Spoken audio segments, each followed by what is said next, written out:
यह कहानी है शालू की। शालू अपनी चाची और उसकी बेटी के साथ रहती थी।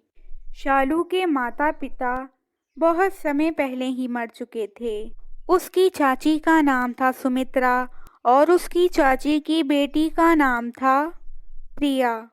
शालू अपनी चाची और उसकी बेटी प्रिया से बहुत प्यार करती थी, परंतु वह दोनों हमेशा उससे नफरत करती थी। शालू बेचारी सारे घर का काम करती थी। वह भोजन बनाकर माँ बेटी को देती, परंतु माँ और बेटी शालू को खाने के लिए भोजन तक न देती। बेचारी शालू कई बार भूखे पेट ही सो जाती। एक दिन शालू प्रिया के कमरे में उसके कमरे की सफाई करने के लिए आती है। तब वह प्रिया को किसी से फोन पर बात करते हुए सुनती है। मैं कल पैसे माँ की तिजोरी से चुरा कर आपको भेज दूंगी, आप परेशान क्यों हो रहे हैं जी। शालू प्रिया की ये बात सुनकर परेशान हो जाती है और अपनी चाची के पास जाती है और उसे सारी बात बता देती है। शालू की बातें सुनकर उसकी चाची सुमित्रा को बहुत गुस्सा आता है और वह शालू को जोरदार चांटा लगाती हैं। शालू रोने लगती है और रोते हुए कहती है अरे मैं सच कह रही हूँ चाची जी, आपको मेरी किसी बात पर विश्वास ही नहीं है। चुप कर जा चुप, आइंदा मेरी बेटी पर इस तरह इल्जाम मत लगाना, वरना मैं तेरी ये जुबान खींच लूंगी। चल जा और मेरे लिए भोजन बना कर ला, मेरी बेटी से हसद कर करके काली हो जाएगी तू। और फिर इसी तरह कुछ दिन बीत जाते हैं। एक दिन सुमित्रा बहुत ही ज्यादा गुस्से में चिल्लाते हुए शालू को आवाज लगाती है। चोर शालू, कहाँ है तू? आज तो तेरी खैर नहीं। शालू भागी भागी सुमित्रा के पास आती है। माँ क्या हुआ है? सब ठीक तो है ना? तूने मेरे पैसे चुराए, मैं तुझे जिंदा नहीं छोड़ूंगी। फिर सुमित्रा और उसकी बेटी शालू बेचारी को आग लगा देते हैं। आह, बचाओ बचाओ, मैं बहुत जल रही हूँ, बहुत दर्द हो रहा है। ऐसा कहते हुए शालू अपने घर से भागती है। वह भागते भागते घर से बाहर आ जाती है। वह तो बुरी तरह आग के कारण झुलस गई थी। वह बहुत ही ज्यादा रो रही थी। शालू की आवाज पास से गुजरती हुई परी भी सुन लेती है। वह परी अपनी छड़ी घुमाकर शालू को पहले की तरह बिल्कुल स्वस्थ कर देती है। दोनों माँ बेटी अपने घर से बाहर आ जाती हैं ताकि वह शालू को जलता हुआ देख सकें।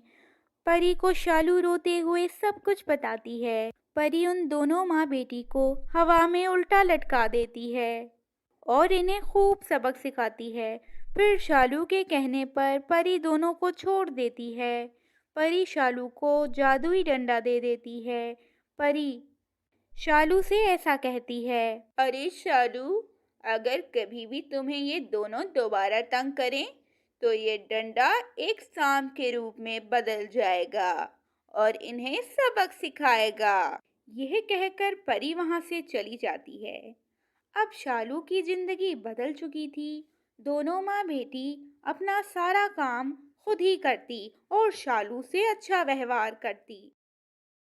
एक बार की बात है, रिया नाम की एक खूबसूरत सी लड़की अपनी माँ तारा के साथ रहती थी। रिया बहुत ही ज्यादा गरीब थी। उसके पैरों में पहनने को जूते तक न थे। अब तो उसकी बूढ़ी माँ भी बीमार हो चुकी थी और वह चल फिर भी ज्यादा नहीं सकती थी। रिया बहुत परेशान थी। एक दिन वह अपनी माँ के लिए दवाई लेने जा रही थी कि उसे रास्ते में दो लाल जूते नजर आते हैं। रिया बच्ची थी, उसे वो लाल जूते बहुत पसंद आते हैं और उसके पैरों में तो पहनने को जूते भी न थे। वो लाल जूतों को देखकर बहुत ही ज्यादा खुश होती है और कहती है, ये लाल जूते सुंदर हैं, मैं इन्हें अपने साथ घर ले जाती हूँ।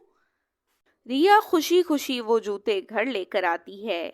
उसकी माँ जब वो जूते देखती है तो उससे कहती है, रिया बेटा, मैं जानती हूँ कि हम गरीब हैं, परंतु मैंने तो आपको कभी चोरी करना नहीं सिखाया, फिर आपने क्यों किसी के जूते लाने की हिम्मत की? बहुत गलत बात है मेरी बेटी, आप इन जूतों को कभी मत पहनना।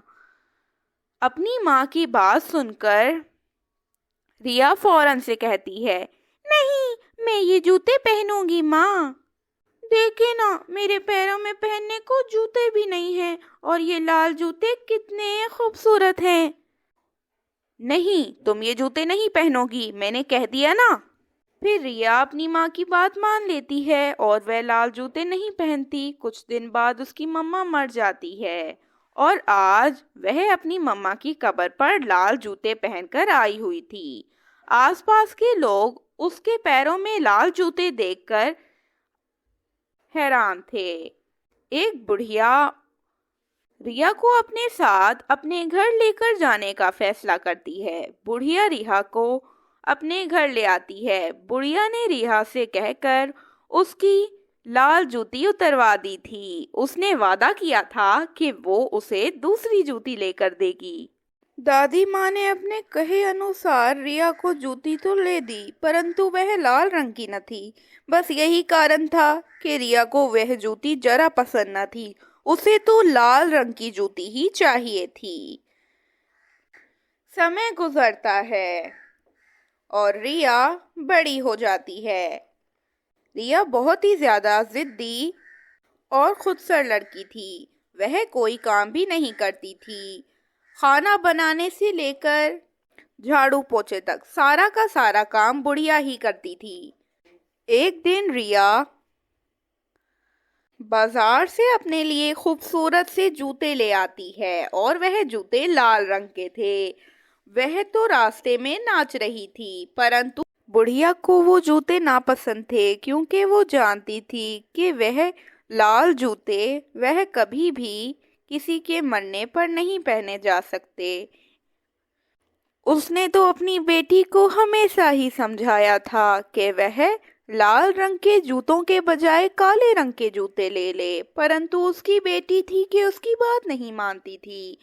बुढ़िया को भी बहुत ही ज्यादा प्यार था।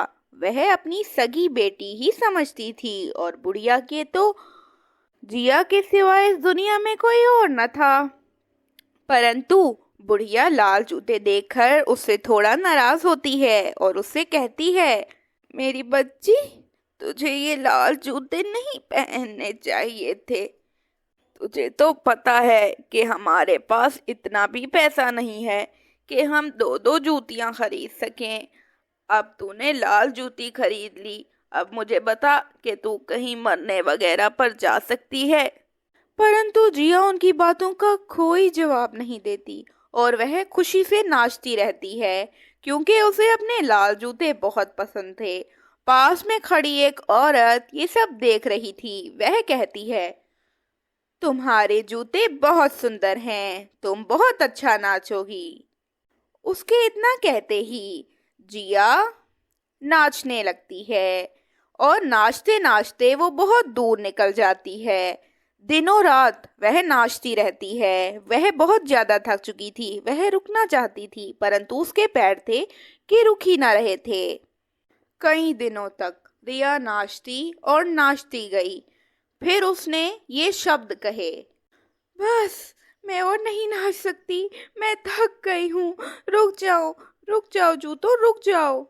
उसके जूते उसके पैरों से उतर गए। रिया जमीन पर गिरी पड़ी थी। उसमें जरा भी हिम्मत न थी कि वह चलकर अपने घर जाए, क्योंकि उसके पैर बहुत जख्मी हो चुके थे और उसके पैरों में बहुत दर्द था। फिर रिया खुद को घसीटते हुए अपने घर जाती है। बुढ़िया उसे देखकर बहुत खुश होती है और उसे बहुत प्यार करती है। रिया को अपनी गलती का एहसास हो चुका था। वो बुढ़िया से बहुत ही ज्यादा माफी मांगती है। अगर ये कहानी आपको अच्छी लगी तो इसे लाइक कर दें और हमारे चैनल को सब्सक्राइब करना बिल्कुल मत भूलिएगा। आपका बहुत बहुत धन्यवाद।